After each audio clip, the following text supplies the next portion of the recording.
એમાં સ્પષ્ટ બતાવે છે કે 33% થી વધુ નુકસાન છે તો તમે અરજી કરી શકો છો. એમાં 66% 65%. સાહેબ હજી તમને વિનંતી કરું છું કે નિયમો ભણી લેજો. અમે અહીંયા રજૂઆતો છેલ્લા 10 વર્ષથી ખેડૂતો માટે લડીએ છીએ ને પહેલા સ્ટડી કરીને તમારી સામે આવીએ છીએ. આજે પણ દાવા સાથે તમને કહ્યું મન ખોટો સાબિત કરી દેજો, ફરીવાર તમારી ઓફિસમાં નહીં આવું. અહીંયા ખેડૂતો સાથે છેતરપિંડી થાય, દિવસે દિવસે ખેડૂત દેવાદાર બનતો જાય. આ વખતે શિયાળુ પાકમાં વાવેતર કેટલું થયું સાહેબ રાજ્યમાં? માત્ર 45% ગઈકાલ સુધીનો આંકડો છે. શિયાળુ પાકનો સમય જતો રહ્યો કે બાકી છે?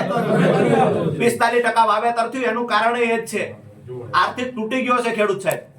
અને અત્યારે ખેડૂતોને વાવવા માટે થઈને પૈસાની જરૂર હતી. અહીંયા આપણે મજાક કરી 5000 2000 તમારો ગ્રામ સેવક જઈને દબંગાઈ કરે, મનમાની કરે, ઓફિસમાં બેસીને આંકડા લખે, એની વિરુદ્ધ કાંઈ નહીં.